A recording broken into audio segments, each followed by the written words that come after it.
अस्सलाम वालेकुम। Welcome to my channel voice offer by Amna Shah. I hope कि आप खुश होंगे।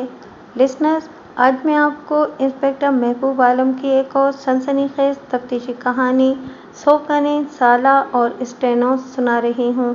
तो आइए सुनते हैं। कत्ल की ये जो वारदात मैं आपको सुनाने लगा हूँ, इसकी तफ्तीश मैंने की थी। एक बात पहले ही सुन लें, ये तफ्तीशी कहानी कोई ऐसी ख़ास नहीं कि इसकी या मेरी काबिलियत की आप तारीफ़ करें। आप पूछेंगे कि ये क्या बात हुई, तो मैं आपको ये जवाब दूंगा कि इसमें आपको एक ख़ास बात मिलेगी। मुलजिमों की सुराग रसानी में मुझको एक ऐसा इशारा मिला था जो हर किसी को नहीं मिला करता, और यही इस कहानी की दिलचस्पी का बायस है। दूसरी बात यह है कि जिस कस्बे की ये वारदात है वो बाद में पाकिस्तान में आ गया था। इस वास्ते में इस कस्बे का या इस शहर का या किसी शख्स या औरत का सही नाम नहीं लिखूंगा। वजह आप खुद समझ सकते हैं। रात के शायद 2:30 बज गए थे जब मुझको एक कांस्टेबल ने घर आकर जगाया और इतला दी कि डिप्टी कमिश्नर के दफ्तर का स्टेनोग्राफर मलिक अनवर कोठे के ऊपर से गली में गिरकर मर गया है, और ये अभी पता नहीं कि वो खुद गिरा है या गिराया गया है। मैंने कांस्टेबल से पूछा कि रिपोर्ट करने कौन आया है। कांस्टेबल ने बताया कि 2 बुजुर्ग से आदमी आए हैं और वो कहते हैं कि मलिक अनवर को कोठे से गिराया गया है। वो अंग्रेज़ों की हुकूमत का ज़माना था। हुक्म बहुत ही सख्त था कि कोई थानेदार मामूली सी वारदात की रिपोर्ट को भी टाल नहीं सकता था। रिपोर्ट फ़ौरन सुननी पड़ती थी और कार्रवाई भी फ़ौरन ही करनी पड़ती थी। एक तो इस वजह से मैं फ़ौरन थाने जाने के वास्ते तैयार हो गया, और दूसरी वजह फ़ौरन तैयार होने की ये थी कि मलिक अनवर को मैं बहुत अच्छी तरह जानता था और उसके साथ मेरी सलाम दुआ भी थी। वो चूँकि डिप्टी कमिश्नर के दफ्तर में स्टेनोग्राफर था, इस वास्ते मैंने उसके साथ बड़े अच्छे ताल्लुकात बनाए हुए थे। मुझको ये भी मालूम था कि 7-8 महीने पहले उसने दूसरी शादी की थी। उसकी उम्र 40 साल से 1 आध साल कम या ज़्यादा थी। उसकी पहली बीवी अभी जिंदा और सलामत थी, लेकिन इस बीवी से एक भी बच्चा पैदा ना हुआ, तो उसने एक नौजवान लड़की के साथ औलाद की उम्मीद पर शादी कर ली थी। ये सब सोचता हुआ मैं थाने पहुंचा कि मलिक अनवर को अगर कोठे से गिराया गया है तो ये वारदात पहली बीवी ने करवाई होगी। पहली बीवी ने इस वास्ते करवाई होगी कि इतना अरसा इकट्ठे गुजारने के बाद मलिक अनवर एक नौजवान बीवी ले आया था, और अगर ये वारदात नई बीवी ने करवाई थी तो इस वास्ते करवाई होगी कि 40 साल उम्र के इस आदमी ने इसको 9 उम्री में अपनी बीवी बना लिया था। ये लड़की उससे आज़ाद होना चाहती होगी। मैं थाने गया तो मेरे दफ्तर में 2 आदमी बैठे हुए थे। तारुफ हुआ तो पता चला कि एक आदमी पहली बीवी का बड़ा भाई है और दूसरा दूसरी बीवी का बाप है। ये सब लोग कस्बे के रहने वाले थे। इनके महल्ले अलग अलग थे। मलिक अनवर अलग महल्ले में मकान में रहता था। मैं यहीं पर यह भी बता देता हूँ कि डिप्टी कमिश्नर का ऑफिस ज़िले के शहर में कस्बे से सिर्फ 18 मील दूर था। मलिक अनवर अलग सुबह रेलगाड़ी पर इस शहर को जाता और शाम से पहले पहले बस पर वापस आ जाता था। उन्होंने वारदात इस तरह सुनाई कि थोड़ी देर पहले इनको इतला मिली कि मलिक कोठे से गिर पड़ा है और मर गया है। ये दोनों और इनके घरों के दूसरे लोग दौड़े दौड़े वहाँ गए तो वहाँ साथ वाली गली में लोगों का मजमा देखा। बात ये हुई थी कि ये दोनों औरतें नीचे कमरों में सोई हुई थीं। मलिक अनवर नई बीवी के कमरे में था। बीवी की आंख खुली तो उसको इस तरह आवाज़ें सुनाई दी जैसे छत पर कोई चल रहा हो। आजकल तो लोग मकान बनवाते हैं तो छतें लेंटर की बनती हैं। इन छतों पर कोई तेज़ चले, नाचे, कूदे तो नीचे वालों को ज़रा ज़रा आवाज़ आती है। उस ज़माने में छतें इस तरह थीं कि नीचे लकड़ी होती और उसके ऊपर मट्टी डाली जाती और उसके ऊपर लिपाई होती थी। छतें आज भी मौजूद हैं। इन पर कोई आहिस्ता आहिस्ता चले तो भी नीचे वालों को पता चल जाता है। मलिक अनवर के मकान की सारी छतें लकड़ी और मट्टी वाली थीं। रात की खामोशी में बड़ी हल्की सी आवाज़ भी सुनाई देती है। नई बीवी ने मलिक अनवर को जगाकर बताया कि ऊपर कोई आदमी चल रहा है। मलिक अनवर ने कान खड़े किए तो उसको कदमों की आवाज़ सुनाई दी। वो इसी वक्त उठा और छत पर चला गया। नई बीवी ने पुरानी बीवी को भी जगा दिया। दोनों बीवियां डरती रहीं और कमरे में ही बैठी रहीं। उन्होंने छत पर इस तरह की धमक और धप धप सुनी जैसे छत पर 2 आदमी लड़ाई या कुश्ती कर रहे हों। फिर छत पर बिल्कुल ही खामोशी हो गई। 1-2 मिनट बाद दौड़ते हुए कदमों की धमक सुनाई दी और फिर खामोशी हो गई। दोनों बीवियों ने थोड़ी देर इंतजार किया कि मलिक अनवर नीचे आ जाएगा, लेकिन वो ना आया।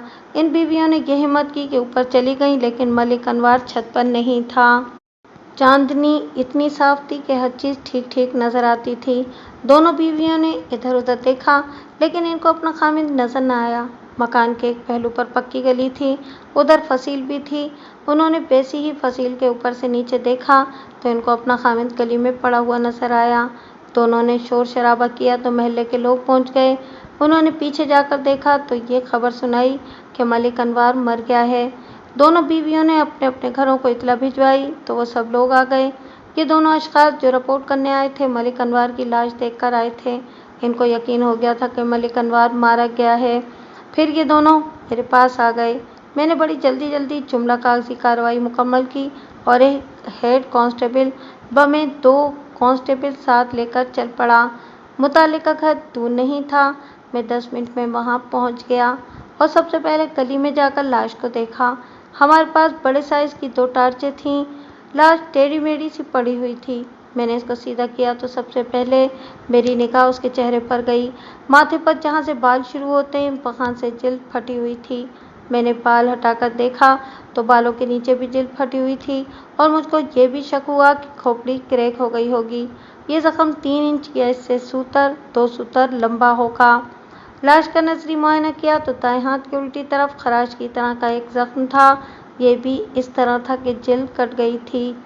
उसने पजामा और कमीज पहनी हुई थी। कपड़े हटाकर लाश का जिस्म देखा, कहीं और जख्म नहीं था।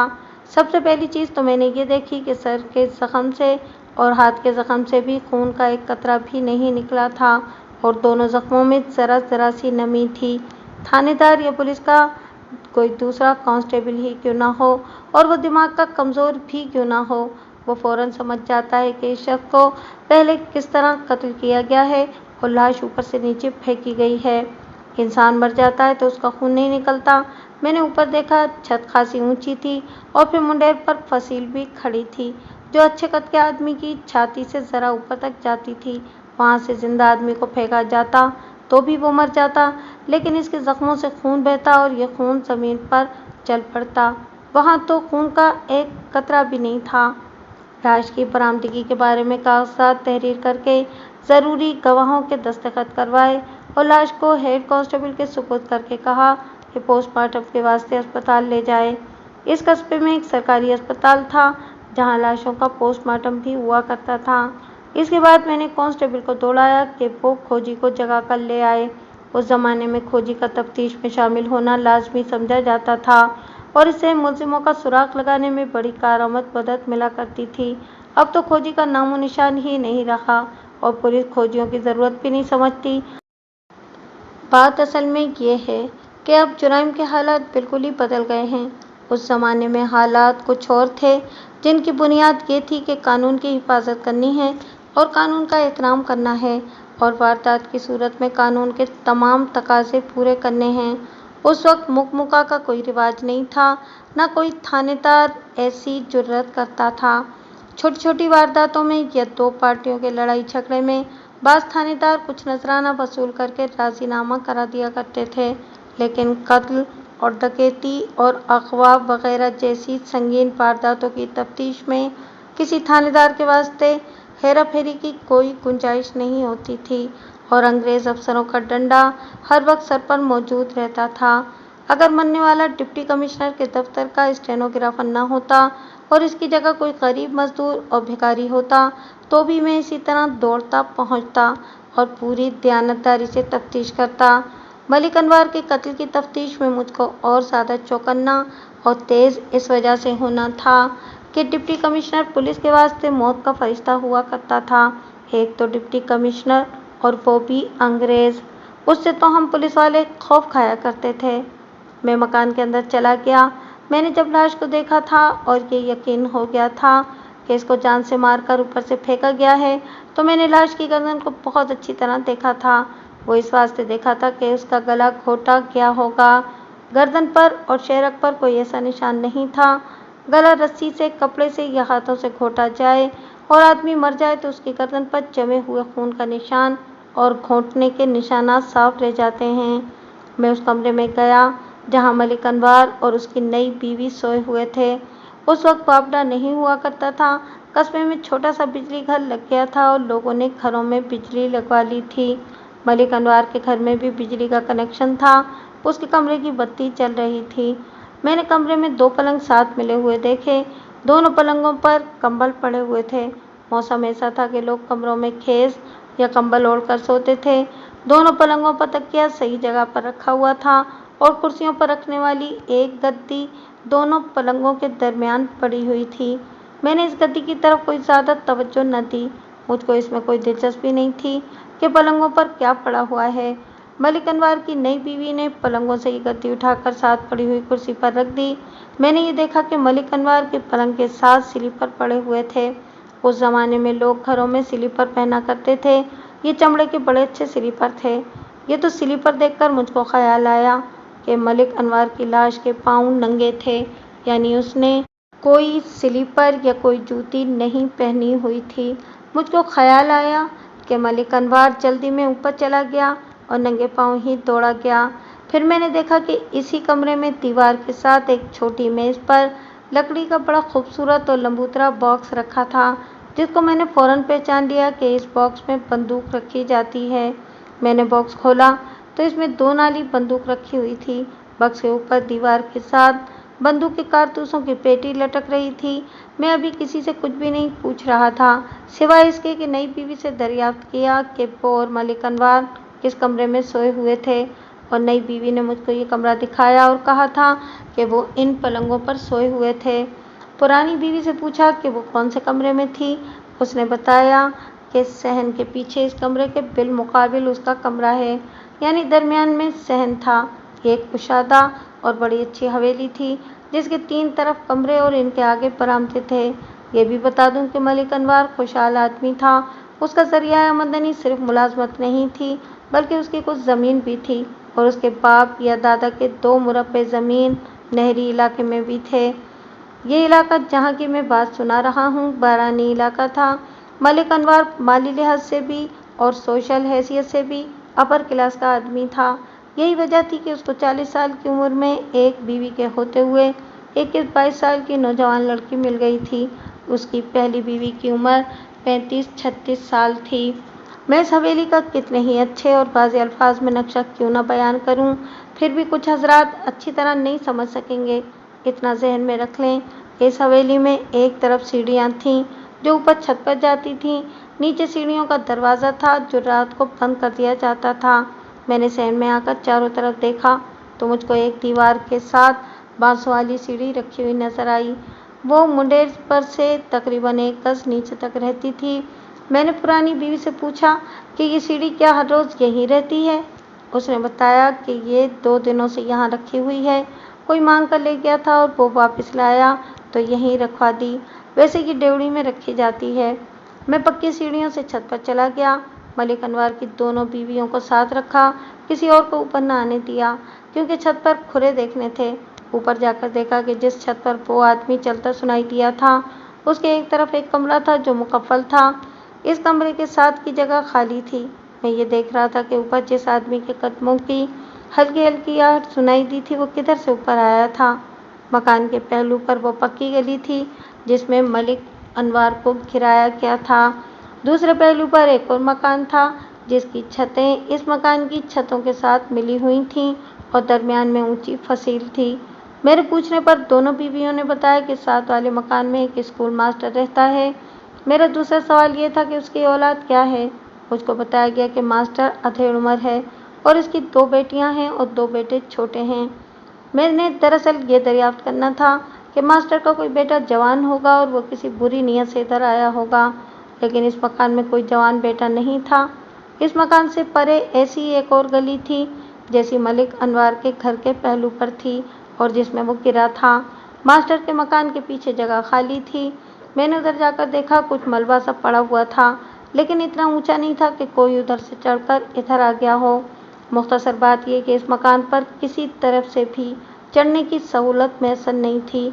मास्टर के मकान के पिछवाड़े पड़े हुए मलबे के साथ कोई छोटी सीढ़ी रखकर ऊपर आ सकता था।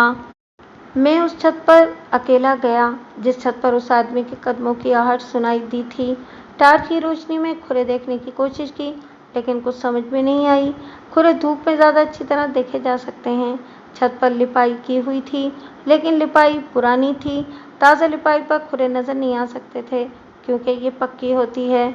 मैं जो लिपाई देख रहा था वो नरम सी हो गई थी, और मुझको ये तो नज़र आ ही रहा था कि कुछ निशान हैं। मुझको खोजी का इंतज़ार करना था, और शायद खोजी आ ही गया था।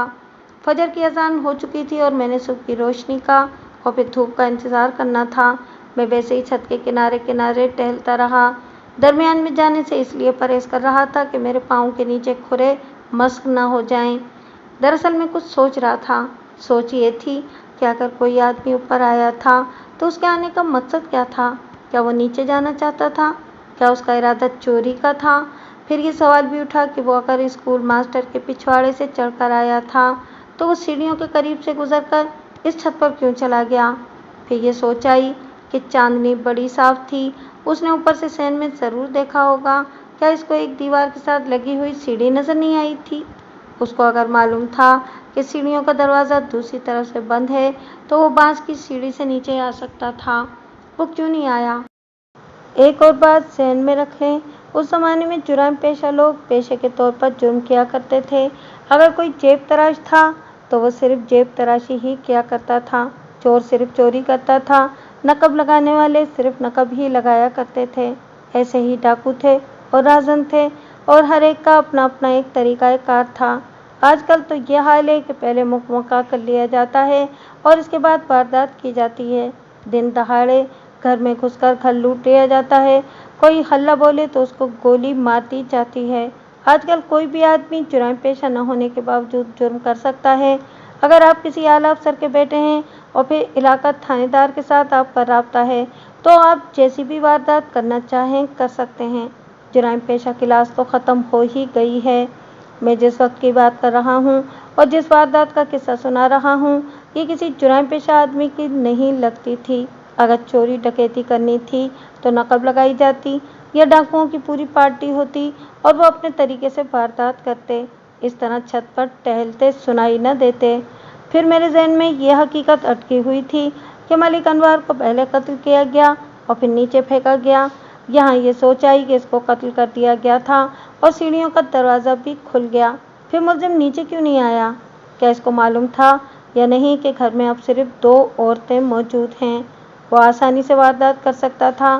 फिर ये ख्याल भी आया कि उसने मलिक अनवर को ऊपर से नीचे क्यों फेंका? अगर इनकी आपस में दस्त बदस्त लड़ाई हुई थी तो हो सकता है कि इन दोनों में से कोई मुंडेर से नीचे जा पड़ता, लेकिन मुंडेर पर 5 फीट ऊंची फसील थी। मलिक अनवर ऊपर से अगर लड़ते लड़ते गिरा ही था तो उसके जख्मों से खून क्यों नहीं निकला? इन सोचों में उलझे हुए मुझको वक्त गुजरने का एक और बहाना मिल गया, जो ये था कि इन दोनों बीवियों के बयान ले लूँ। अभी इनके बयानों की ज़रूरत तो नहीं थी, लेकिन मैं वक्त गुजारना चाहता था ताकि सूरज ऊपर आ जाए। मैं दोनों बीवियों को नीचे ले आया और बीवी को उसके कमरे में ले गया। मुझको वहाँ इत्मीनान और खुशी वाली एक बात नज़र आई थी। वो ये थी कि मकतूल की 2 बीवियाँ थीं और दोनों ने एक दूसरे के ख़िलाफ़ ही बयान देने थे। मैंने दोनों को एक दूसरे के ख़िलाफ़ इस्तेमाल करना था। अलबत्ता ये सोच ज़रूर आई कि अगर पुरानी बीवी को रंज था कि उसका खाविंद एक नौजवान दुल्हन ले आया है तो वो अपने खाविंद को कत्ल न करती या ना करवाती, बल्कि वो नई बीवी के खिलाफ कोई कार्रवाई करती। ऐसे ही नई बीवी पुरानी बीवी को घर से निकलवाने का कोई एहतमाम मुजरिमाना करती। ऐसा तो कभी सोचती भी ना कि अपने खाविंद को ही मरवा डाले। यह हो सकता था कि ये नई लड़की इस उम्मीद पर खामिद को मरवा डालती कि इससे खलासी मिल जाए। बहरहाल इसका कुछ न कुछ इशारा या सुराग पुरानी बीवी से मिलने का इम्कान था। मैंने नई बीवी का दिल जीतने के वास्ते उसके साथ हमदर्दी का इजहार किया कि मलिक अनवर ने तो उसकी जवानी बर्बाद कर दी है। मैंने मलिक अनवर को और उसकी पुरानी बीवी को बुरा भला कहा, लेकिन इस नई बीवी ने अपनी सौकन यानी कि मलिक अनवर की पुरानी बीवी की ऐसी तारीफ़ें शुरू कर दी कि उसको अपनी माँ का दर्जा दे दिया। उसको वो खाला कहती थी। आपको शायद यकीन नहीं आएगा, उसने कहा, मैं तो डरती थी कि मेरी सौकन ज़्यादा उम्र की तजुर्बेकार औरत है और ये मेरा जीना हराम कर देगी, लेकिन मैं तो कहती हूँ कि मैं सगी माँ से जुदा होकर आई थी تو یہاں سگی ماں جیسی ہی ماں مل گئی ہے، اسی لیے میں اس کو خالہ کہتی ہوں، اور آپ اندازہ نہیں کر سکتے کہ میں اس کا کتنا احترام کرتی ہوں اور میرے دل میں اس کا کتنا پیار ہے۔ میں تو یہ سمجھتی تھی کہ یہ شخص مجھ کو صرف اس واسطے بیاہ کر لایا ہے کہ میں اس کے بچے پیدا کروں جو پہلی بیوی اس کو نہیں دے سکی، لیکن خالہ نے مجھ کو پہلے دن ہی بتا دیا کہ تم بچہ پیدا نہیں کر سکو گی کیونکہ یہ شخص اس وصف سے محروم ہے، لیکن تم فکر نہ کرنا، میں تم کو اپنے پروں کے نیچے رکھ کر محفوظ رکھوں گی۔ میں اس لڑکی کی یہ بات سن کر پریشان ہو گیا۔ یہ سوچ بھی آئی کہ پہلی بیوی نے اس کو پیار کا دھوکہ دے کر اپنے پاؤں کے نیچے رکھ لیا ہے، لیکن یہ لڑکی اس سے پوری طرح مطمئن اور خوش تھی۔ میں نے اس سے پوچھا کہ یہ شادی کس طرح ہوئی تھی، تو اس نے بتایا کہ اس کا باپ لالچی آدمی ہے اور ملک انوار کے پاس روپیہ پیسہ تھا، اس واسطے اس نے اس لڑکی کے باپ کو لڑکی کی قیمت دے کر اس کے ساتھ شادی کر لی۔ یہ بتانے کی ضرورت ہی نہیں کہ لڑکی کو کتنا دکھ ہوا ہوگا۔ میں نے اس لڑکی سے اور زیادہ کچھ نہ پوچھا، وہ خاصی خوبصورت لڑکی تھی اور اتنی ہی بدقسمت نکلی۔ مجھ کو یہ خیال بھی آیا کہ کسی ملزم کی بددعا سے ملک انوار کسی نامعلوم قاتل کے ہاتھوں مارا گیا ہے۔ میں نے اس کو باہر بھیج دیا اور کہا کہ اپنی سوکن خالہ کو میرے پاس بھیج دے۔ ملک انوار کی پرانی بیوی برآمدے میں ہی موجود تھی، وہ فوراً میرے پاس آ گئی، مگر میں نے اس کو بٹھا لیا اور غور سے دیکھا۔ میں اس کا چہرہ پڑھنے کی کوشش کر رہا تھا۔ اس کی عمر تو 35 سال کے لگ بھگ ہو گئی تھی، لیکن عمر کی نسبت وہ جوان لگتی تھی۔ اس نے کوئی بچہ پیدا نہیں کیا تھا، اس واسطے اس کی جوانی اور چہرے کی رونق قائم تھی۔ ویسے بھی وہ خوبصورت عورت تھی۔ میں یہ دیکھنا چاہتا تھا کہ یہ عورت فطرت اور ذہنیت کے لحاظ سے کیسی ہے۔ یہ معلوم کرنا کوئی آسان کام نہیں ہوتا، لیکن کچھ تجربہ ہو تو اشارے مل ہی جاتے ہیں۔ میں نے اس کے ساتھ ہمدردی کا اظہار کیا کہ ایک تو اس کو اللہ نے اولاد سے محروم رکھا اور پھر اس کا خاوند اس کی سوکن لے آیا اور اب خاوند قتل ہو گیا۔ اس کے آنسو بہہ نکلے۔ میں نے اس کی نوجوان سوکن کے خلاف ایک دو باتیں کہہ ڈالیں اور مجھ کو امید تھی کہ وہ بھی نئی بیوی کے خلاف بات کرے گی، لیکن اس نے کچھ اور ہی بات کی۔ لڑکی پر میں کوئی الزام نہیں لگاتی، اس نے کہا، یہ معصوم لڑکی زبردستی میرے گھر میں نہیں آ کر بیٹھ گئی، اس کو زبردستی لایا گیا ہے۔ میرے دل میں اس مظلوم لڑکی کے واسطے ہمدردی ہی ہمدردی ہے۔ اس کے باپ نے اس کو میرے خاوند کے ہاتھ بیچا ہے اور نقد رقم وصول کی ہے۔ اس لڑکی کے باپ کی ایک مجبوری اور بھی تھی، اور وہ یہ کہ اس کا ایک کام جو مجھ کو معلوم نہیں کہ کیا تھا، ڈپٹی کمشنر کے دفتر میں پھنسا ہوا تھا۔ وہ میرے خاوند کے پاس گیا اور منت کی کہ اس کا یہ کام کروا دے۔ میرے خاوند کو معلوم تھا کہ اس شخص کی ایک نوجوان اور بڑی خوبصورت لڑکی ہے۔ میرے خاوند نے بات تو رشتہ مانگنے کی، لیکن اس نے دراصل اس شخص سے اس کی بیٹی کا رشتہ رشوت کے طور پر مانگا تھا۔ باپ نے بیٹی اس کے ساتھ بیاہ دی اور اس کا پھنسا ہوا کام اس کی مرضی کے مطابق ہو گیا اور اس کے عوض کچھ نقد رقم بھی مل گئی۔ اس طرح اس بیچاری لڑکی کی زندگی برباد ہو گئی۔ تمہارا خاوند تو اسی کو زیادہ چاہتا ہوگا، میں نے کہا۔ یہ تو مرد کی فطرت ہے، اس نے کہا۔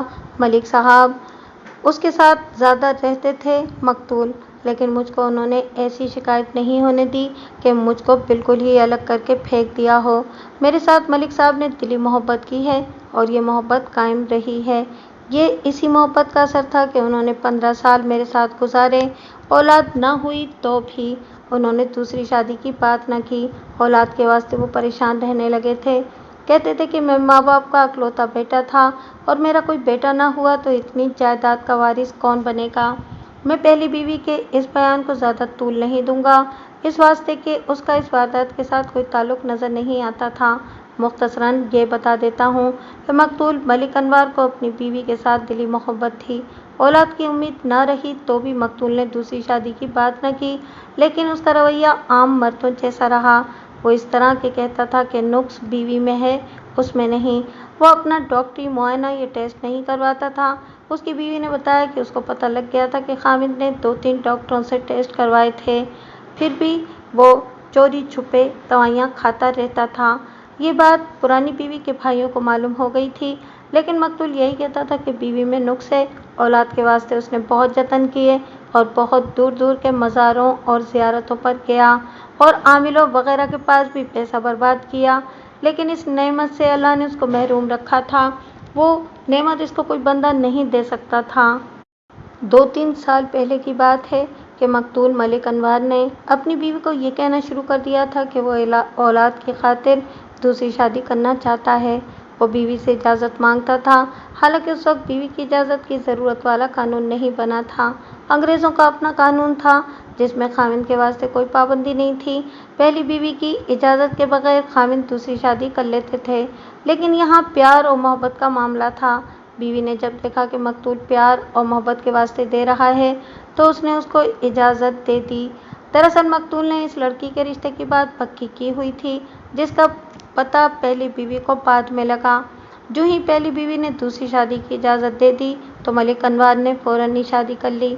तब पहली बीवी को पता लगा कि मलिक साहब ने पहले से सारा इंतज़ाम पक्का किया हुआ था।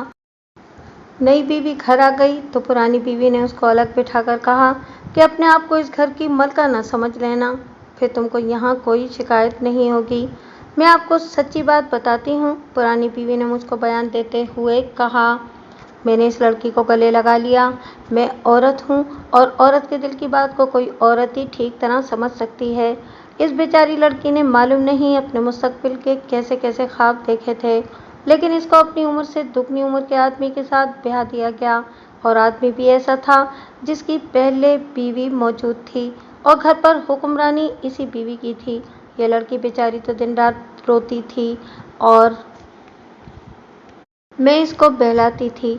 ये बात तो मैंने इसको पहले दिन ही कह दी थी कि इसका कोई बच्चा पैदा नहीं होगा और ये मायूसी भी उसको बर्दाश्त करनी पड़ेगी। ये लड़की तुम्हारे करीब ही रहने वाली है।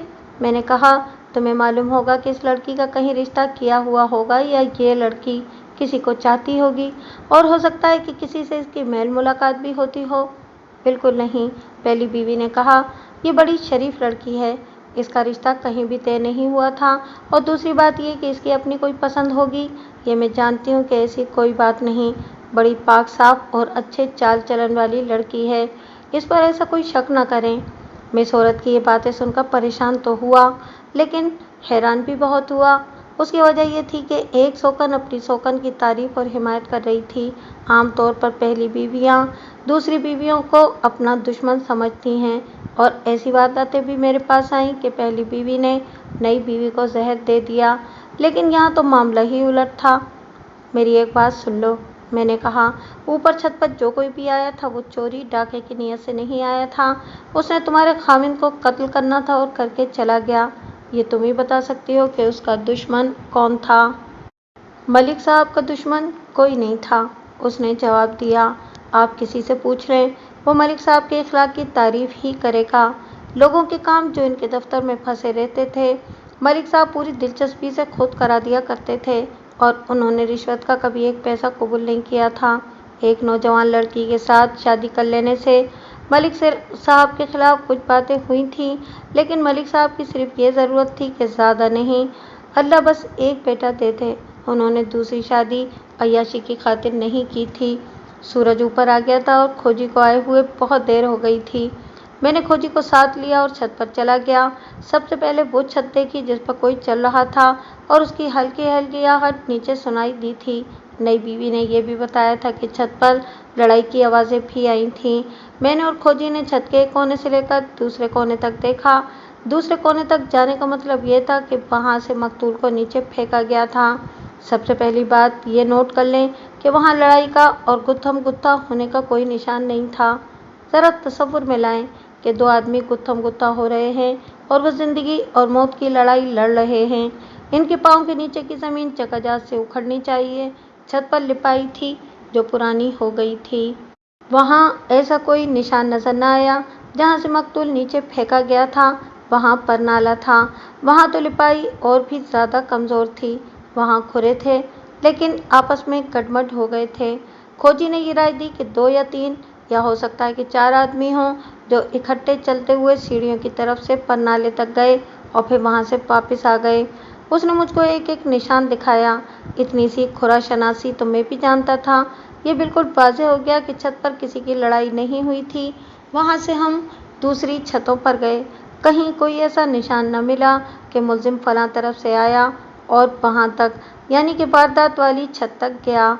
मैं आपको अच्छी तरह नहीं समझा सकता कि खुरे किस किस्म के थे और खोजी ने हर एक खुरा किस तरह बयान किया था। ये एक हुनर और कमाल है जो देखा जाए और वहीं मौके पर सुना जाए तो ही समझ में आता है। खोजी माहिर हो तो उसकी बातें बाज़ों का डरा भी दिया करती हैं। वो ऐसे अल्फाज और अंदाज में बयान करता है जैसे जिन भूत उसको नजर आ रहे हों और वो इसकी आंखों के सामने चल फिर रहे हों और वो इनके खुरे देख रहा है। मुख्तसर बात यह कि छतों की लिपाई ने नाकाबिल यकीन गवाही दी कि छत पर कोई भी लड़ाई नहीं हुई। ये तो मैंने पहले यकीन के साथ बता दिया है कि मलिक अनवर को पहले हलाक किया गया और उसके बाद नीचे फेंका गया। अब ये पता चला कि 3-4 आदमी सीढ़ियां चढ़कर छत पर गए और कोने के उस पन्नाले तक गए जहां से मलिक अनवर को नीचे फेंका गया था। इसका मतलब ये भी हो सकता था कि मकतूल मलिक अनवर को घर में कत्ल किया गया और उसकी लाश ऊपर लाकर फसील के ऊपर से पक्की गली में सर के बल फेंकी गई और सर की खाल फट गई। अब 2 बातें और सुन लें। मलिक अनवर की बीवी ने बताया कि छत पर कोई आदमी चल रहा है। मलिक अनवर ने ये आहट सुनी और ऊपर चला गया। वो इतना बेवकूफ़ तो नहीं था कि ये समझकर ऊपर चला गया कि उसका कोई दोस्त मिलने आया है। ऊपर कोई चोर और डाकू ही हो सकता था, लेकिन मलिक अनवर खाली हाथ और नंगे पांव ऊपर चला गया। उसके पलंग के करीब उसकी 2 नाली बंदूक रखी हुई थी। वो फौरन बंदूक निकालता और उसमें 2 कारतूस डालकर ऊपर ले जाता। अगर बंदूक किसी वजह से न ले जाना चाहता तो डंडा या चाकू या छुरी लेकर जाता, खाली हाथ न जाता। नंगे पांव जाने की कोई तुक न थी। कुदरती बात है कि आदमी रात को उठता है तो सबसे पहले उसके पांव चप्पल या स्लीपर या उस जूती में जाते हैं जो पलंग या चारपाई के करीब पड़ी हुई होती है। मकतूल मलिक अनवर का नंगे पांव जाना, खाली हाथ जाना और बंदूक की तरफ ध्यान ही न देना बड़ा ही पुख्ता शक पैदा करता था। अंग्रेज़ों के ज़माने में लाश का पोस्टमार्टम फौरन किया जाता था। ऐसे नहीं होता था जैसे पाकिस्तान के बड़े शहरों के सरकारी अस्पतालों में होता है कि लाशें कई घंटे और कभी-कभी 1-1, 2-2 दिन बाहर पड़ी रहती हैं और पोस्टमार्टम नहीं होता, और पोस्टमार्टम होता भी है तो किसी अनाड़ी और नो आमोज डॉक्टर के हाथों कराया जाता है या डिस्पेंसर टाइप के लोग चीर फाड़ करके कोई रिपोर्ट लिख देते हैं और डॉक्टर उस पर दस्तखत कर देता है। हमारे वक्तों में ऐसा नहीं होता था। मैंने लाश भिजवाई तो मुझको बाद में पता चला कि डॉक्टर को जगाकर इत्तला कर दी गई। डॉक्टर उसी वक्त पहुंचा और पोस्टमार्टम शुरू कर दिया। मैं और खोजी ऊपर से नीचे आ गए तो मुझको इत्तला दी गई कि पोस्टमार्टम रिपोर्ट आ गई है। रिपोर्ट ये थी कि मलिक अनवर को पहले सांस रोककर कत्ल किया गया और उसके कुछ देर बाद लाश को छत से नीचे फेंक दिया। गला नहीं घोटा गया था, सांस किसी और तरीके से रोका गया था। रिपोर्ट में सर और हाथ के जख्मों का भी जिक्र था। डॉक्टर ने लिखा था कि अगर मकतूल को जिंदा हालत में ऊपर से नीचे सर के बल गिराया जाता तो उसके सर पर जो जख्म और चोट आए हैं ये भी मोहलिक साबित हो सकते थे। खोपड़ी में थोड़ा सा क्रेक आ गया था। बहरहाल मौत सांस रुकने से ही वाक़ई हुई थी। मैंने मौके की तफ्तीश को यहीं पर रखा और अपने अमले को साथ लेकर थाने चला गया और वहां से अस्पताल जा पहुंचा। मैंने डॉक्टर से कुछ ज़रूरी बातें पूछनी थीं। वो हिंदू डॉक्टर था जिसका नाम कन्हैया लाल भाटिया था। 50 साल उम्र का वो डॉक्टर बड़ा ही काबिल और तजुर्बेकार था। डॉक्टर साहब, मैंने पूछा, सांस रोकने के और क्या तरीके हो सकते हैं? आप तो पुलिस इंस्पेक्टर हैं, डॉक्टर ने मुस्कुराते हुए कहा। आपको तो मुझसे ज़्यादा पता होना चाहिए कि किसी का सांस किस किस तरीके से रोका जा सकता है। क्या आपके पास ऐसी वारदात कभी नहीं आई? मैं आपको बता देता हूँ, किसी इंसान की नाक और मुंह पर हाथ इस तरह रख दो कि वो सांस ना ले सके तो उसकी मौत वाक़ई हो जाएगी। लेटे या सोए हुए आदमी के मुंह और नाक पर तकिया या गद्दी रखकर ऊपर से दबा दो तो 2 मिनट बाद वो आदमी तड़प तड़प कर मर जाएगा। डॉक्टर ने बात यहीं तक की थी तो मेरे दिमाग में रोशनी सी आई। मुझको याद आ गया कि दोनों पलंगों के दरमियान एक सफ़ेद गद्दी रखी हुई थी जिसकी तरफ मैंने ध्यान नहीं दिया था।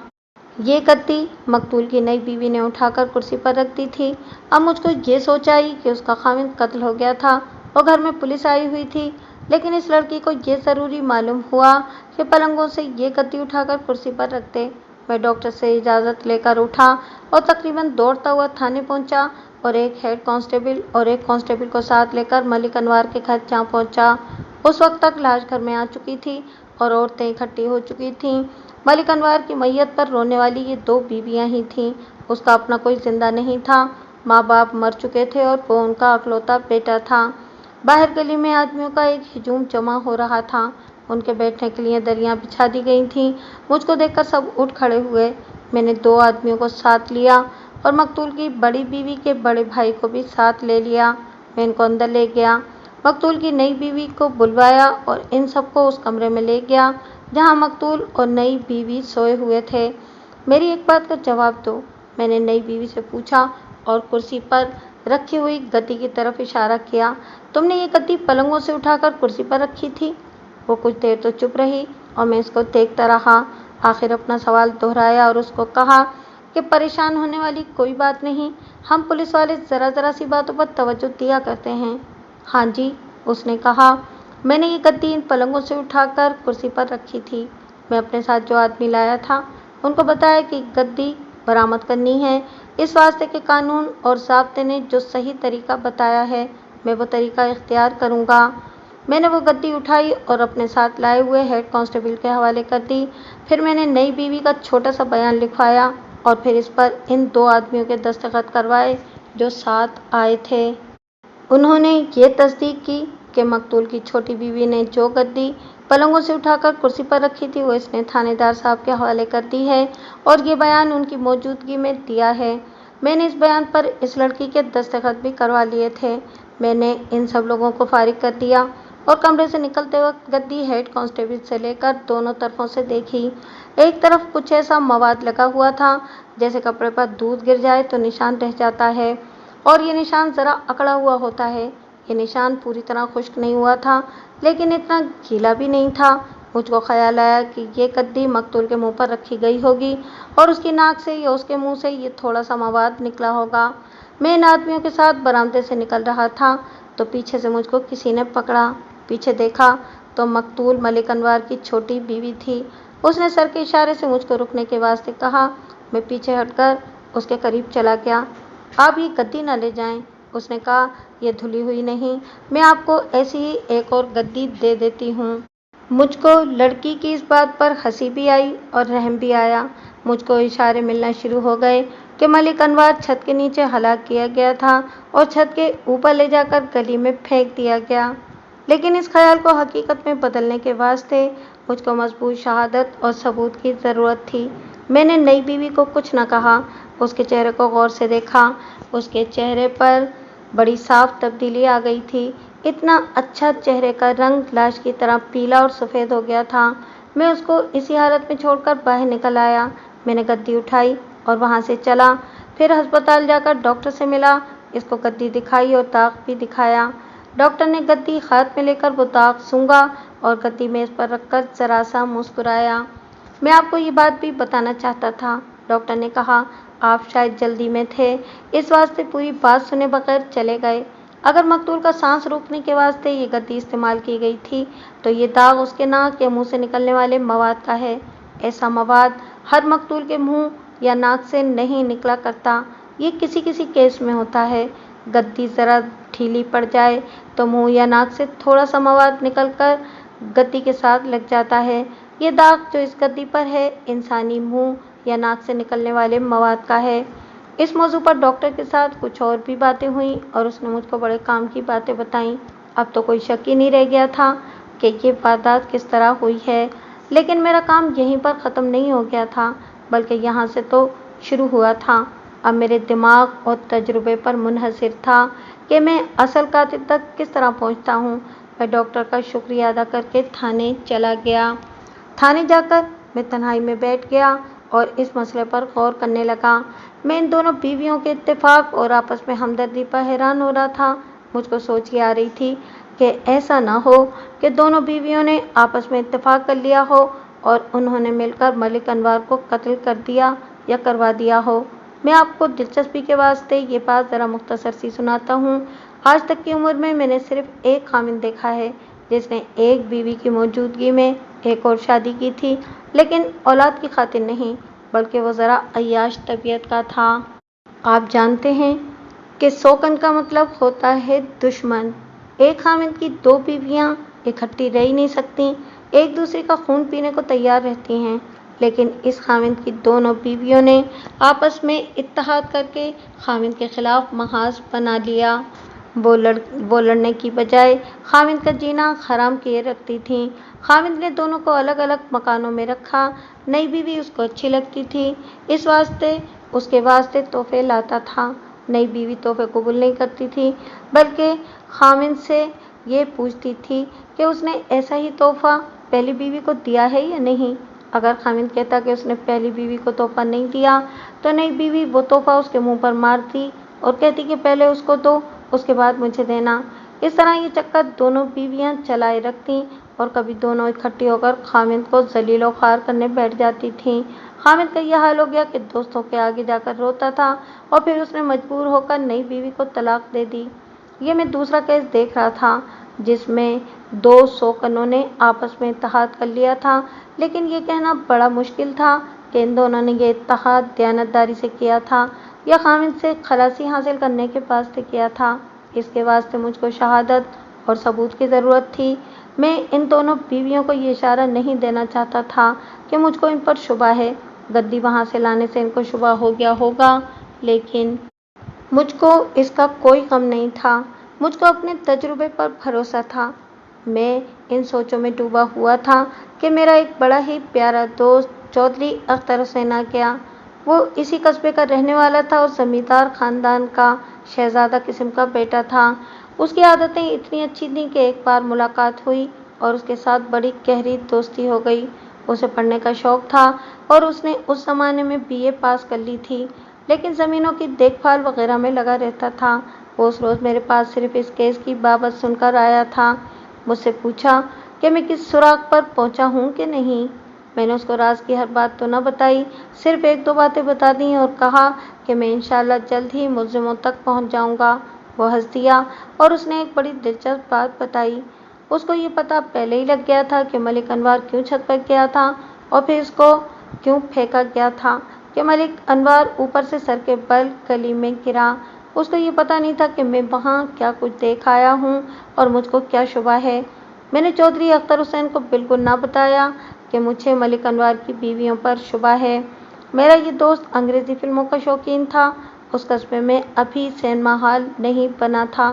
فلموں کے شوقین ضلع کے شہر میں فلمیں دیکھنے جایا کرتے تھے۔ چودھری اختر بھی کبھی کبھی کوئی اچھی انگریزی فلم لگے تو جا کر دیکھ آتا تھا۔ یہ وہی شہر تھا جہاں ملک انور ڈپٹی کمشنر کے دفتر میں اسٹینوگرافر تھا۔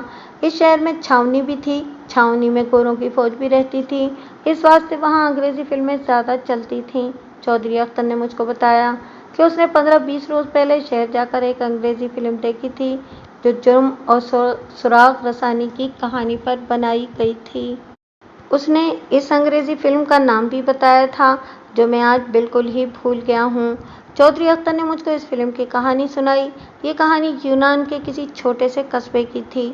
وہاں کے مکان اور محلے ہمارے مکانوں اور محلوں جیسے ہوتے تھے، یعنی مکان ایک دوسرے کے ساتھ ملے ہوئے ہوتے تھے۔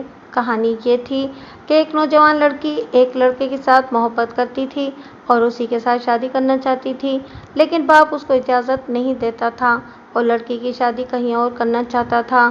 لڑکی کی ماں لڑکی کی پسند کو اچھا سمجھتی تھی، لیکن باپ بہت ہی غصیلا اور سخت طبیعت کا تھا۔ وہ مانتا ہی نہیں تھا۔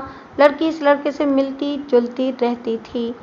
ماں باپ کی وہ واحد اولاد تھی۔ ایک بار لڑکی کی ماں کو کوئی شدید تکلیف ہوئی اور اس کو اسپتال میں داخل کرا دیا گیا۔ ادھر گھر میں رات کو لڑکی نے باپ کو جگایا اور کہا کہ اوپر چھت پر اس کو کسی کے چلنے کی آوازیں آ رہی ہیں۔ باپ کو بھی آوازیں آئیں۔ یہ لڑکی کا بیان تھا۔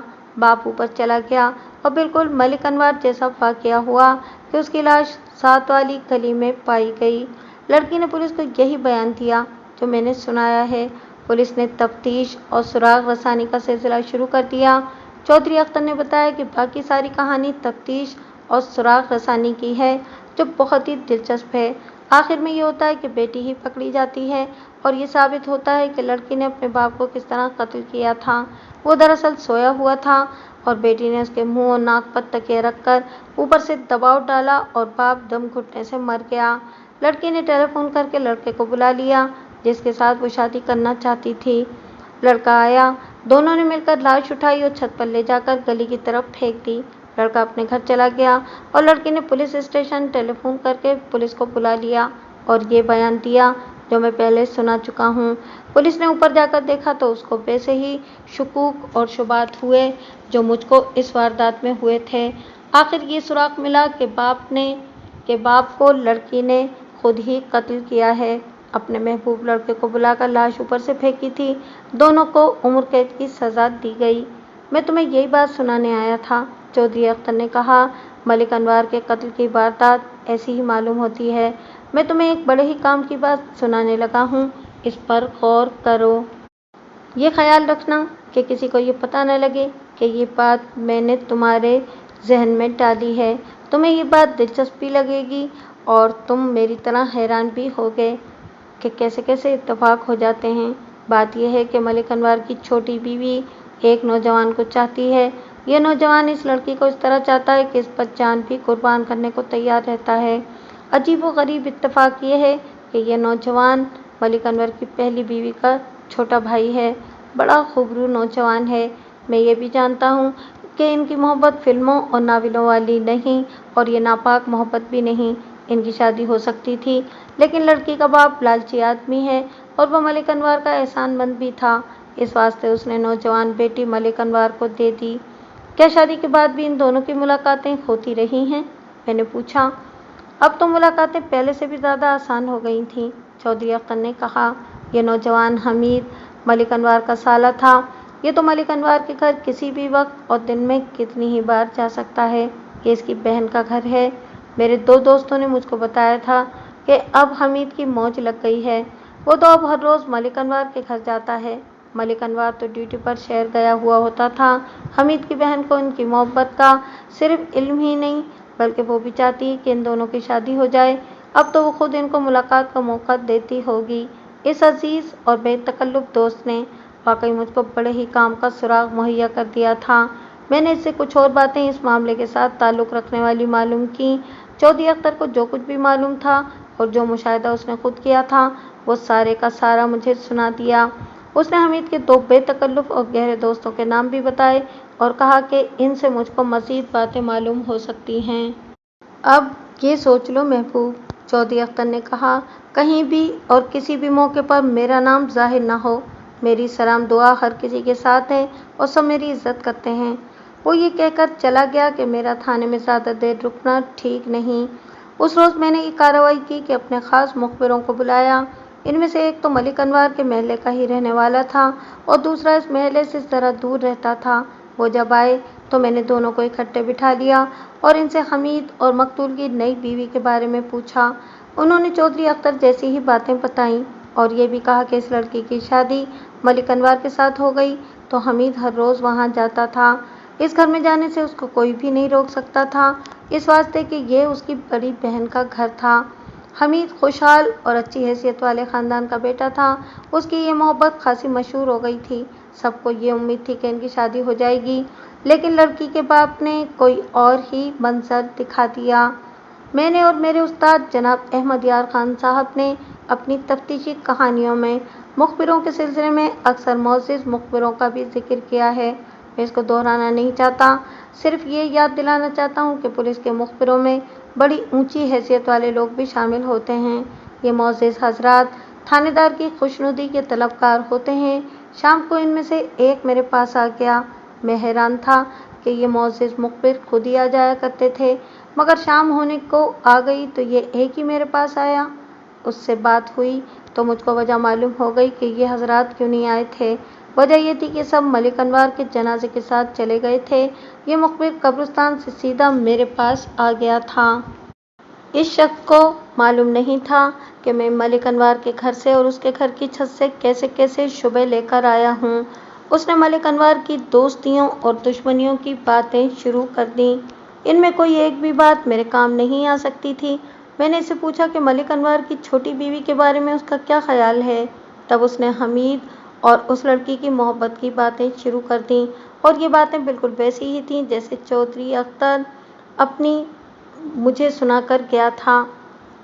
हमीद अपनी बहन को मिलने के बहाने वहाँ जाता है और बहन इन दोनों को अलग कमरे में बिठाकर दरवाज़ा बंद कर देती है और खुद सहन में इस तरह मौजूद रहती है जैसे कोई काम कर रही हो, लेकिन वो दरअसल पहरा दे रही होती है। मैं मुखबिरों की और ज़्यादा कोई बात नहीं सुनाऊंगा। अब ये सुनाऊंगा कि मैं इस मसले को सोचने बैठ गया कि यही बातें हमीद की ज़बानी और हमीद की बड़ी बहन की ज़बानी किस तरह सुनूं।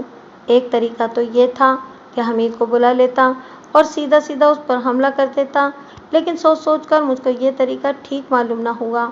मुझको कोई उस्तादी तरीका इख्तियार करना था। मैंने रात को पूरी तरह आराम किया और तफ्तीश अगले दिन पर डाल दी।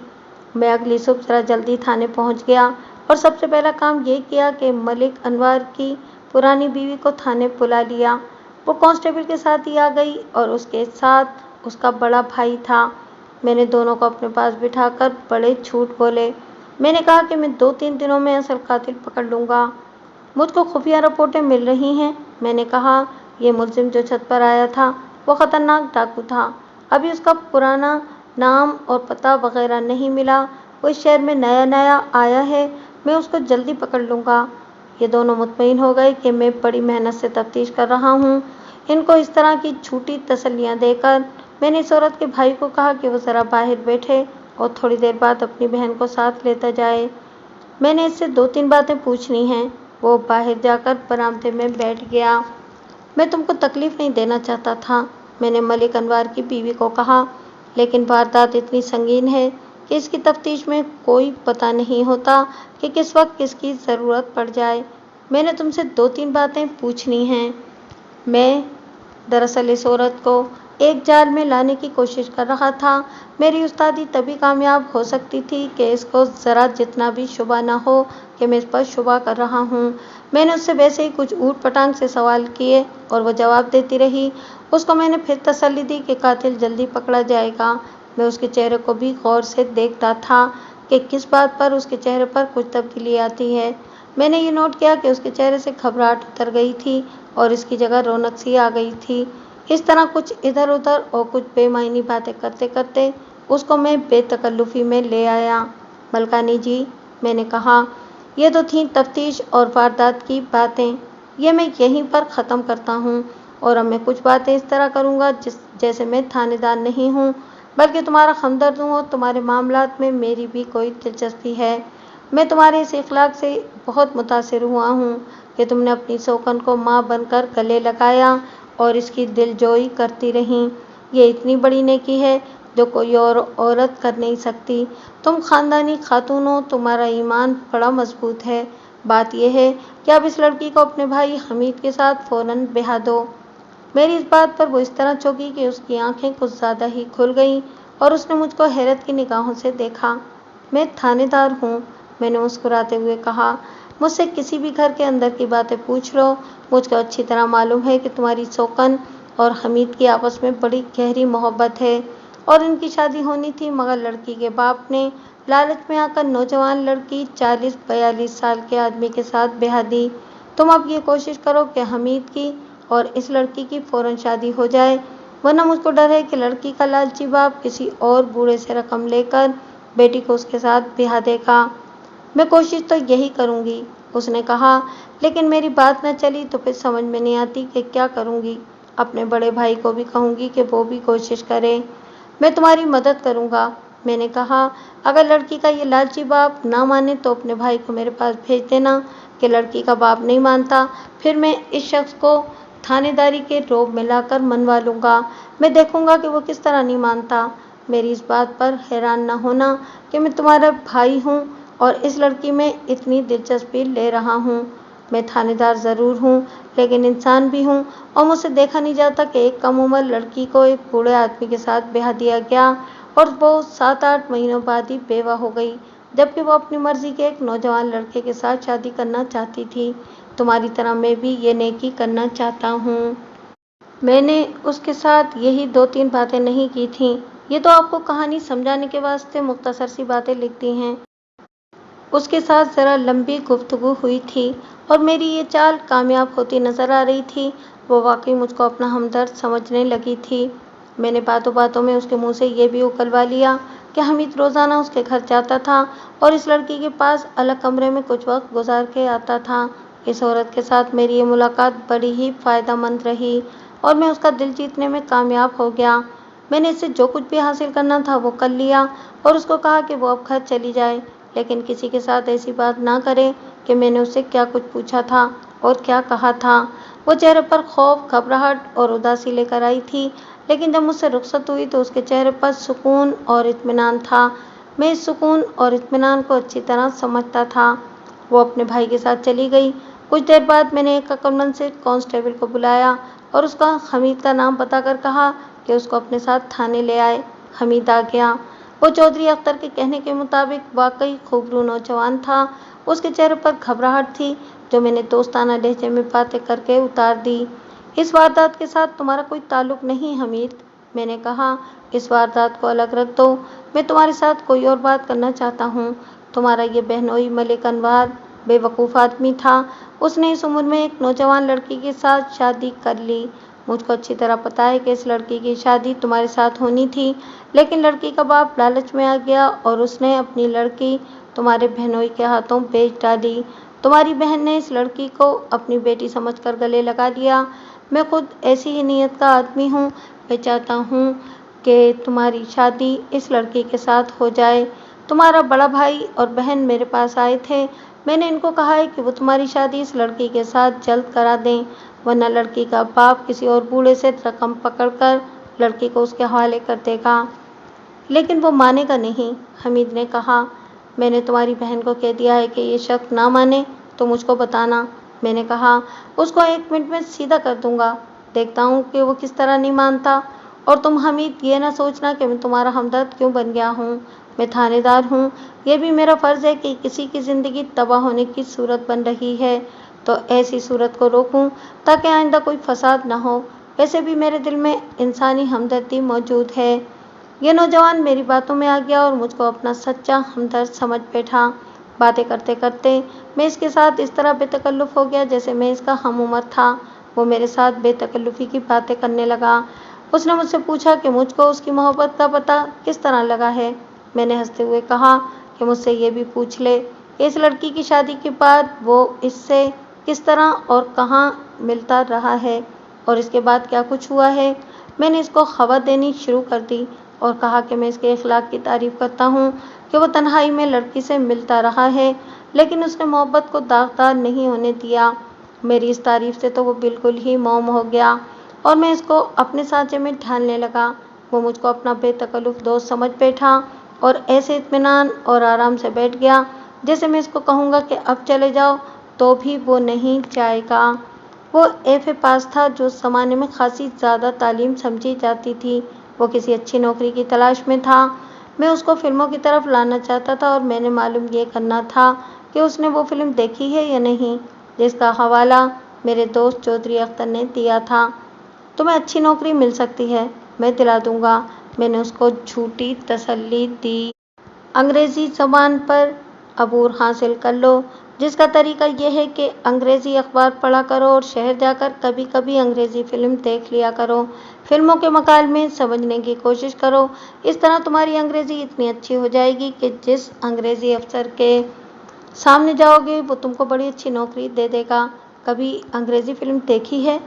ہاں صاحب، اس نے جواب دیا۔ اردو کی فلمیں تو دیکھتا ہی رہتا ہوں، لیکن کبھی کبھی انگریزی فلم بھی دیکھ لیتا ہوں۔ ہاں، یاد آیا، میں نے کہا۔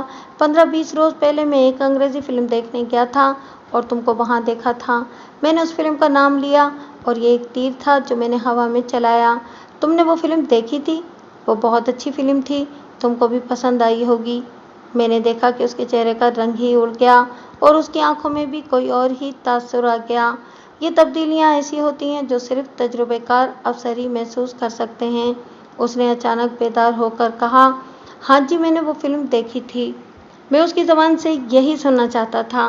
اس کے چہرے پر اس فلم کے نام سے جو تبدیلی آئی تھی وہ میرے واسطے ایک شہادت اور ایک ثبوت تھا، لیکن مجھ کو ٹھوس شہادت اور ثبوت کی ضرورت تھی۔ کورٹ میں جج یہ تسلیم نہیں کیا کرتے کہ فلاں وقت ملزم کے چہرے کا رنگ اڑ گیا تھا۔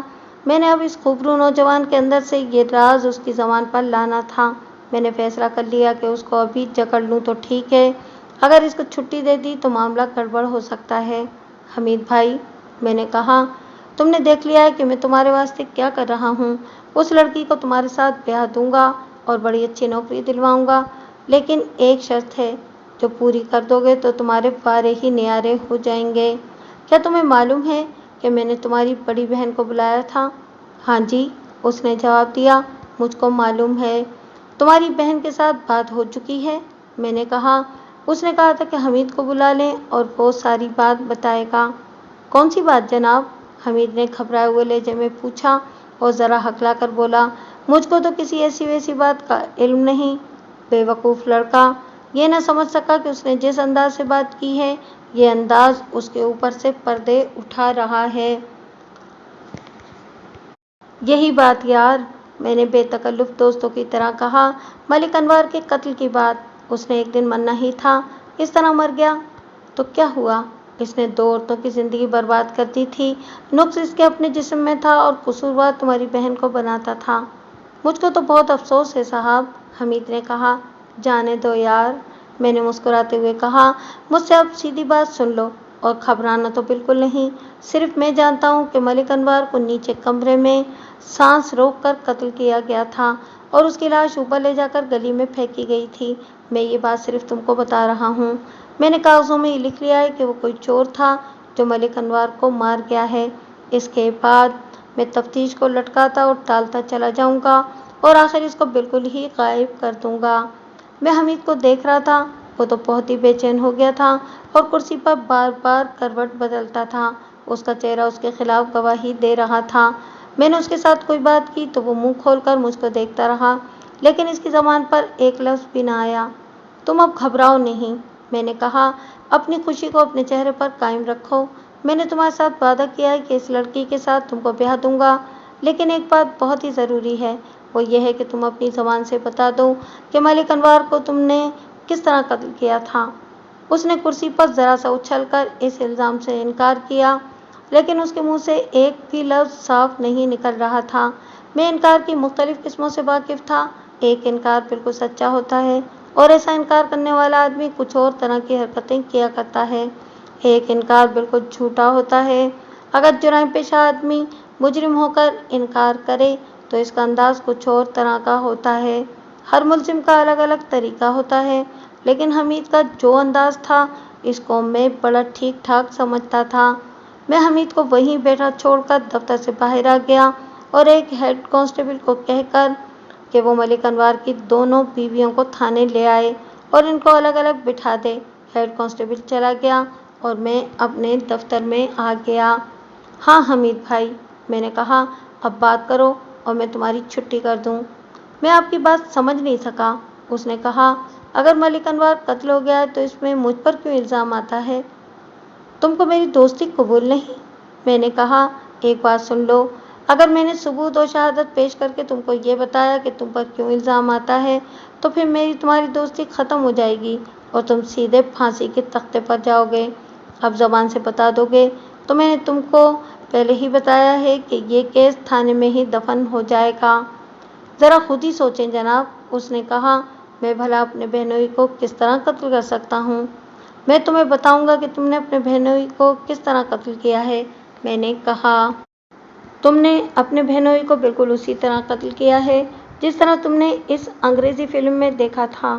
تم نے قتل کا طریقہ تو دیکھ لیا تھا، لیکن یہ ذہن سے اتار دیا کہ ان قاتلوں کا انجام کیا ہوا تھا۔ پولیس سے کوئی بات چھپائی نہیں جا سکتی، میں تم کو سوچنے کی مہلت نہیں دوں گا۔ تم میری بات نہیں سمجھ رہے تو مجھ کو کیا مصیبت پڑی ہے کہ میں تمہارا ہمدرد بنا رہوں؟ وہ تو بڑی ڈھیٹ ہڈی کا بنا ہوا تھا، انکار پر ہی اڑا رہا۔ میرے پاس پولیس والا سیدھا طریقہ موجود تھا، اس کو الگ کمرے میں لے جا کر صرف آدھے گھنٹے میں اقبالی بیان لے سکتا تھا، لیکن ایسے بیان کورٹ میں بعض اوقات الٹ بھی جایا کرتے ہیں۔ مجھ کو پکی شہادت کی بھی ضرورت تھی۔ میں اس کو باتوں سے رام کرنے کی کوشش کرتا رہا، لیکن میں دیکھ رہا تھا کہ وہ باتوں کا کوئی اثر قبول ہی نہیں کر رہا تھا۔ وہ کچھ دلیر سا بھی ہو گیا تھا۔ پھر بھی میں نے سوچا کہ تشدد تک نوبت نہیں آنے دوں۔ کچھ اور وقت گزرا تو ہیڈ کانسٹیبل نے مجھ کو اطلاع دی کہ ملک انور کی دونوں بیویاں آ گئی ہیں۔ اس نے مجھ کو یہ اطلاع اس طرح الگ کر کے دی تھی کہ حمید کو پتہ نہ لگ سکا۔ میں نے حمید کو تھوڑی دیر کے واسطے ہیڈ کانسٹیبل کے حوالے یہ کہہ کر دیا کہ اس کو کہیں الگ کمرے میں بٹھائے۔ اس کے جانے کے بعد میں نے ملک انور کی چھوٹی بیوی کو بلایا۔ وہ میرے دفتر میں داخل ہوئی تو اس کے چہرے پر ویسی ہی گھبراہٹ تھی جو واردات کے سلسلے میں پہلی بار تھانے میں آنے والے کے چہرے پر ہوتی ہے۔ میں نے اس کو کرسی پر بٹھایا اور کچھ باتیں ہمدردی اور تسلی دلانے کی کیں۔ کیا تم حمید کے ساتھ شادی کرنا چاہتی ہو؟ میں نے پوچھا۔ وہ مجھ کو خالی خالی نظروں سے دیکھنے لگی اور بولی، کچھ بھی نہیں۔ میں نے اپنا سوال پھر دہرایا اور اس سے پوچھا کہ ملک انور کی پہلی بیوی نے اس کو کچھ نہیں بتایا؟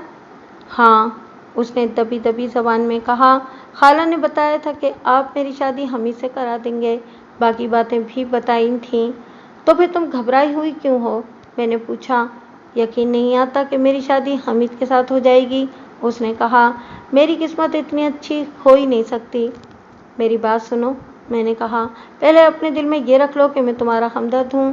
میں اپنے دل میں خوش ہوں کہ ملک انور مارا گیا ہے۔ اس نے پہلی بیوی کی زندگی برباد کی اور تمہاری جوانی بھی برباد کر ڈالی۔ مجھ کو اس کے مرنے کا کوئی افسوس نہیں۔ میں نے تھانے داری کی کچھ کارروائی ٹالنی ہے، لیکن اس میں مجھ کو تمہاری مدد کی اور تمہارے ساتھ کی ضرورت ہے۔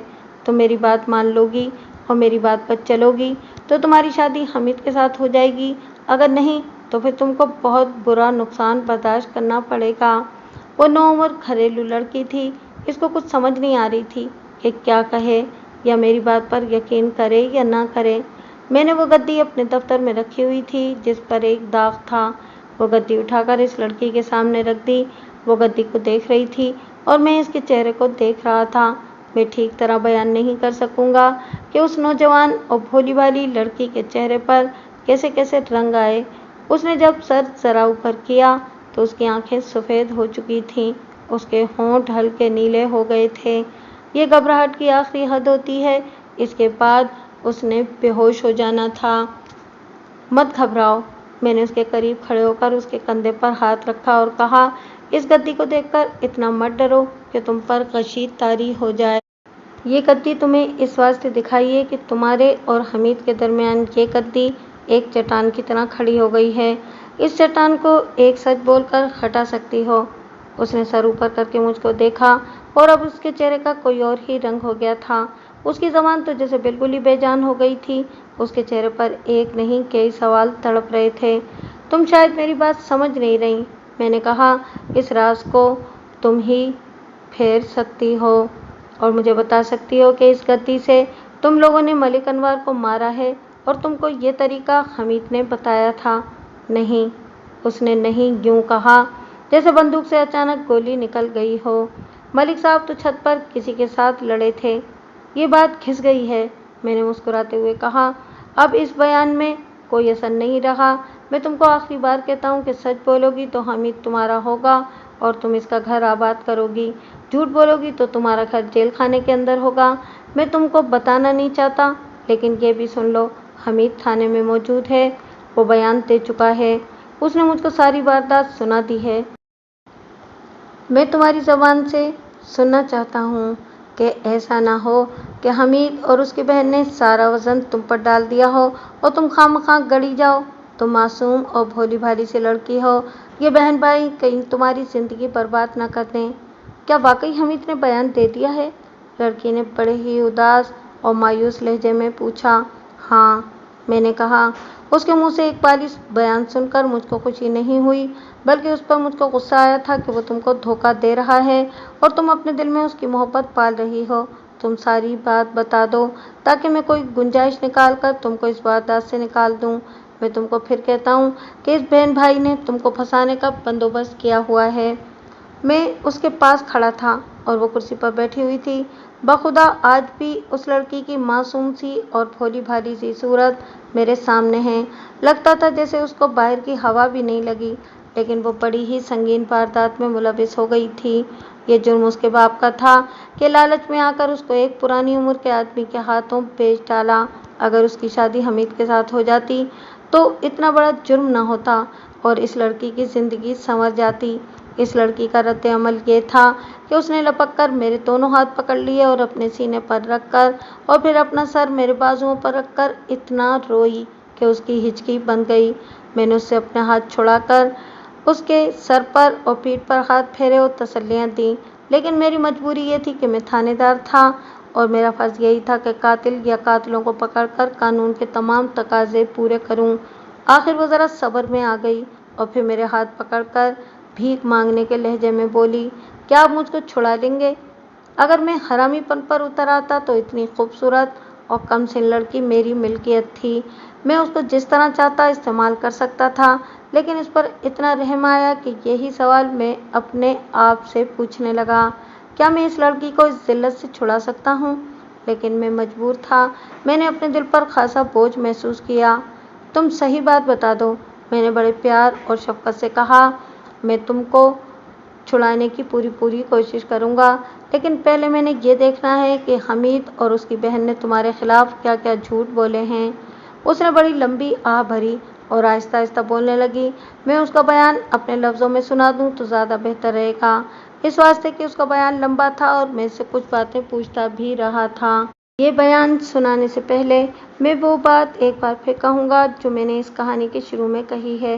میں نے کہا تھا کہ میری تفتیشی کہانی میں آپ کو کوئی خاص بات نہیں ملے گی کہ آپ اس کی تعریف کریں، اس میں میرا بھی کوئی خاص کمال نہیں ہے۔ اس کہانی میں دلچسپ بات یہی آئی ہے کہ ایک لڑکے نے ایک انگریزی فلم دیکھی اور جس طریقے سے ایک آدمی کو ایک لڑکی اور لڑکے نے قتل کیا تھا، ہمارے ملک کے لڑکے نے اسی طرح ایک آدمی کو قتل کر دیا۔ اس سے اندازہ کریں کہ آج کل ٹی وی والے انگریزی کے جو سیریل یا فلمیں دکھاتے ہیں، ان کا ہمارے بچوں پر کیا اثر ہوتا ہے۔ یہ سارے انگریزی سیریل جرائم کے ہوتے ہیں۔ اس میں کوئی شک اور شبہ نہیں کہ ہمارے ملک کے جرائم میں جو اضافہ ہوا ہے، اس کی دوسری وجوہات کے علاوہ اس میں ٹیلی ویژن کا بھی بہت عمل دخل ہے۔ وہ انگریزی فلم جس کا ذکر میرے دوست چودھری اختر نے کیا تھا اور جو حمید نے بھی دیکھی تھی، اس کی پوری کہانی مجھ کو چودھری اختر نے سنائی تھی اور جو میں نے آپ کو مختصر کر کے یہ کہانی سنائی ہے۔ اس میں ایک بات بتانا بھول گیا تھا، یونان کی اس لڑکی اور لڑکی کے باپ کو قتل کرنے کا جو طریقہ سوچا تھا، وہ ان دونوں نے ایک انگریزی ناول سے پڑھا تھا۔ پولیس نے تفتیش اور سراغ رسانی میں اتفاق سے یہ ناول لڑکی کے گھر میں دیکھ لیا تھا اور ایک پولیس مین نے ویسے ہی اس ناول کی برگردانی کی تو اس کی نظر ایک صفحے پر اٹک گئی۔ پھر اس نے ناول پڑھا تو کہانی میں قتل کا یہ عجیب و غریب طریقہ لکھا تھا۔ لڑکی نے اور لڑکے نے وہی طریقہ اختیار کیا تھا اور اسی سے دونوں پکڑے گئے تھے۔ اب میں اس لڑکی کے اقبالی بیان کی طرف آتا ہوں۔ یہ تو آپ سن ہی چکے ہیں کہ لڑکی حمید کو اور حمید اس لڑکی کو چاہتا تھا، لیکن لڑکی کے باپ نے لالچ میں آ کر اپنی بیٹی ملک انوار کے ساتھ بیاہ دی۔ ملک انوار کی پہلی بیوی نے اس لڑکی کو صرف اس وجہ سے گلے لگا لیا تھا کہ وہ اس کے بھائی کی محبوبہ تھی اور اس بھائی کے ساتھ اس عورت کو بہت ہی پیار تھا۔ اب دیکھیے ان تینوں کو ملک انوار کے خلاف کیا کیا شکایات تھیں۔ پہلی بیوی کو تو یہ تھا کہ نقص ملک انور میں تھا اور وہ الزام بیوی کو دیتا تھا اور پھر ایک نومر لڑکی کو بہلایا۔ لڑکی کی شکایت بالکل صاف ہے کہ وہ چاہتی کسی اور کو تھی، لیکن اس کو ایک قسم کا فروخت کیا گیا۔ حمید کی شکایت بھی آپ خود سمجھ سکتے ہیں۔ پہلے تو میں یہ سمجھتا رہا کہ ملک انوار شریف آدمی تھا اور معزز بھی تھا اور اس کا دونوں بیویوں کے ساتھ رویہ ٹھیک تھا، لیکن اس لڑکی نے بیان دیا کہ وہ شکی مزاج تھا اور دونوں بیویوں پر شک و شبہ کرتا رہتا تھا۔ اس کے دل میں نہ پہلی بیوی کی محبت تھی نہ نئی بیوی کی، ان دونوں بیویوں کو وہ صرف استعمال کرنا چاہتا تھا۔ حمید اس لڑکی کو ملنے کے واسطے ملک انوار کے گھر جاتا تھا، لیکن ان دونوں کی کم ہی کوشش ہوتی تھی کہ ملک انوار کو پتہ نہ لگے۔ ایک بار اس کو پتہ نہیں کس طرح یہ معلوم ہو گیا تھا کہ اس کے گھر اس کی غیر حاضری میں حمید جاتا ہے۔ ملک انوار نے اس روز گھر میں بہت ہی ادھم مچایا اور دونوں بیویوں کو دھمکیاں دیں کہ پھر کبھی حمید یہاں آیا تو وہ دونوں بیویوں کو طلاق دے دے گا۔ پھر بھی حمید وہاں جاتا رہا۔ قتل سے 3 دن پہلے کا واقعہ ہے کہ حمید ملک انوار کے گھر گیا اور حسب معمول اس کی بڑی بہن نے اس کو اور لڑکی کو کمرے میں بھیج دیا اور دروازہ بند کر دیا۔ گھنٹہ 1.5 بعد وہ دونوں باہر نکلے تو محلے کی ایک عورت اندر آ گئی جس نے ان دونوں کو کمرے سے نکلتے دیکھ لیا تھا۔ یہ مخبری اسی عورت کی ہی ہو سکتی تھی کہ ملک انوار کو پتہ لگ گیا کہ آج یا کل پھر حمید آیا تھا اور اس کی چھوٹی بیوی کے ساتھ کمرے میں بند رہا تھا۔ मलिक अनवर ने छोटी बीवी की पिटाई कर दी और उसको यहाँ तक कहा कि मैंने तुमको खरीदा है और तुम खुरली पर बंधी हुई बकरी हो और मैं जब चाहूँ तुमको ज़ुबह कर सकता हूँ। मलिक अनवर ने यहाँ तक की बात ख़त्म न की बल्कि हमीद को बुलाकर धमकियाँ दी और बुरा भला कहा। मलिक अनवर से ये लोग इस वास्ते डरते थे कि वो डिप्टी कमिश्नर के दफ्तर में स्टेनोग्राफर था और उसके हाथ में अथॉरिटी थी और वो किसी को भी नुकसान पहुंचा सकता था। वैसे उससे डरने की कोई वजह नहीं थी, वो तने तनहा आदमी था। लड़की बयान देते वक्त कई बार रोई और उसको बड़ी मुश्किल पेश आई कि अपने आप को किस तरह काबू में रखे। मैं उसको झूठी तसल्लियाँ देता रहा और झूठे वादे भी करता रहा और वो बोलती गई। उसने कहा कि जब मलिक अनवर ने तीनों को इस तरह जलील ख्वार किया और धमकियाँ दी तो हमीद ने लड़की को कहा कि वो मलिक अनवर को जिंदा नहीं छोड़ेगा। लड़की ने वैसे ही गुस्से का इजहार किया और हमीद की तायीद कर दी। बड़ी बीवी के साथ बात हुई तो उसने भी गुस्से में यही कहा कि इस मरदूद को जहर पिला दो तो मेरा कलेजा ठंडा होगा। हमीद ने अपनी बहन को बाद में बताया। पहले लड़की को बताया कि उसने एक अंग्रेज़ी फिल्म देखी है जिसमें कत्ल का ऐसा तरीका दिखाया गया है कि पकड़े जाने का कोई इम्कान नहीं रहता। उसने ये तरीका लड़की को सुनाया। फिर दोनों ने मिलकर मलिक अनवर की पहली बीवी को सुनाया। उस वक्त इनकी अकल पर गुस्सा सवार था। शायद हमीद को वो बड़ा अक्लमंद बंदा समझती थीं। तीनों ने एक प्लान बना लिया। प्लान में ये भी शामिल था कि मलिक अनवर मारा गया तो उसकी जायदाद दोनों बीवियां आपस में बांट लेंगी और हिस्सा बराबर बराबर होगा। इस तरह गुस्से के साथ साथ जायदाद का लालच भी शामिल हो गया। वारदात की रात वक्त मुकर्रर कर दिया गया था। मलिक अनवर रात सोने से पहले छत वाली सीढ़ियों का दरवाज़ा और हवेली का बाहर वाला दरवाज़ा खुद देखा करता था और बंद कर दिया करता था। रात भी उसने दोनों दरवाज़ों की जंजीरें खुद चढ़ाई थीं। वारदात से कुछ पहले हमीद ने इस घर में आना था। मलिक अनवर छोटी बीवी के कमरे में गया तो पहली बीवी ने जाकर बाहर वाला दरवाज़ा खोल दिया, इसकी जंजीर उतार दी। वैसे किवाड़ बंद थे। हमीद वक्त पर पहुंच गया और वह डेवड़ी में ही छुप गया। मलिक अनवर गहरी नींद सो गया और वारदात के वक्त वो पीठ के बल था। लड़की आहिस्ता से उठी और गद्दी कुर्सी से उठाकर उसने उठा ली। उसी वक्त पहली बीवी नंगे पांव कमरे में आ चुकी थी। उसने डेवड़ी में जाकर हमीद को कहा कि वो भी आ जाए। हमीद नंगे पांव आया था ताकि कदमों की आहट न सुनाई दे। अब मलिक अनवर के कमरे में ये तीनों थे।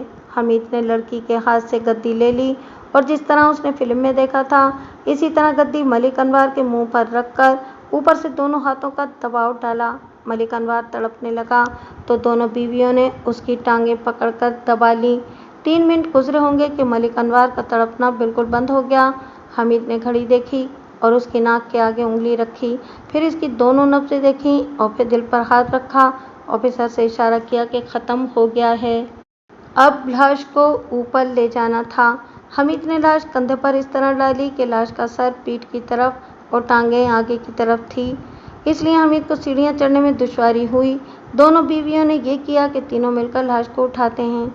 हमीद ने लाश कंधे से उतारी और तीनों ने इसको उठाया और सीढ़ियों से वहाँ से वो छत के परनाले वाले कोने तक ले गए और फसील के ऊपर से लाश को नीचे फेंकी इस तरह से कि लाश का सर नीचे को रखा। जाहिर है कि लाश सर के बल गली में गिरी। प्लान के मुताबिक दोनों बीवियों ने शोर शराबा किया और महल्ले वाले आ गए। दोनों बीवियों ने जो ड्रामा खेला वो मैं पहले सुना चुका हूँ। लड़की के बयान के बाद मैंने हमीद और उसकी बड़ी बहन से भी इकबाली बयान लिए।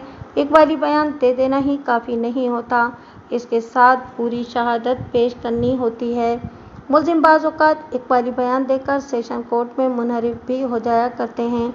मैंने बड़ी मेहनत से मुकदमा तैयार किया, बहुत कोशिश की कि इस नौमुल लड़की को इसमें से निकाल सकूं, लेकिन कोई सूरत नहीं थी। मेरे पास वादा माफ़ गवाह बनाने की गुंजाइश थी, लेकिन ये भी मुमकिन नहीं था। केस कोर्ट में गया और ये मुकदमा चलता रहा। आखिर तीनों को उम्र कैद की सज़ा सुना दी गई। तीनों ने हाई कोर्ट में अपील दायर की, लेकिन अपील मुस्तरद हो गई और सज़ा बहाल रही।